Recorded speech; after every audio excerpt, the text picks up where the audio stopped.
پھر ہم سلطان معظم معافی کی درخواست کرتے ہیں. مغرب ہم سے بہت آگے ہے.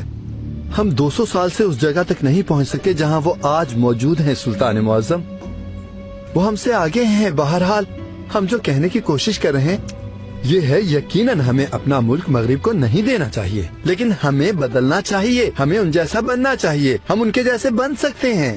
مثلاً کہ ہمیں خود کو منظم کرنا چاہیے. ہمیں ہنسنا اور تفریح کرنا چاہیے. ہمیں جگہوں کو مردوں اور عورتوں کے ساتھ منظم کرنا چاہیے. یعنی ہمیں مہذب ہونا چاہیے. مہذب ہونا چاہیے؟ ہمیں بالکل ہونا چاہیے. کیا یہ تہذیب ہے؟ ہم پچھلے 500 سال سے دنیا کا مہذب ترین ملک تھے، لیکن ابھی جو آپ نے کہا ان وقتوں میں نہیں تھا.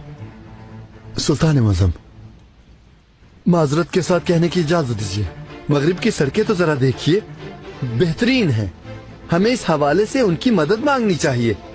ابھی یہ صرف کل ہی کی بات ہے. برطانیہ نے چینیوں کو تیل والی لالٹینیں مفت دے دی ہیں. یقین کیجیے علیجہ ہمارا. ہاں، ہم نے یہ خبر پڑھی تھی. بالکل مفت سلطان معظم. برطانوی لوگ بہت سخی ہیں نا؟ ہاں جی.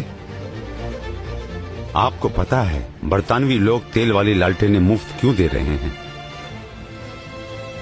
تیل بیچنے کے چکر میں انہوں نے تیل والی لالٹینیں مفت دی. وہ کئی سالوں کا تیل بیچ چکے.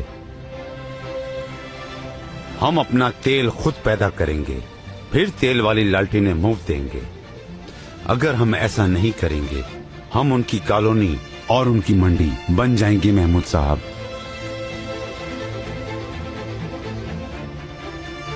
یہی ہے جو آپ دیکھ نہیں سکے، جو آپ سمجھ نہیں سکے.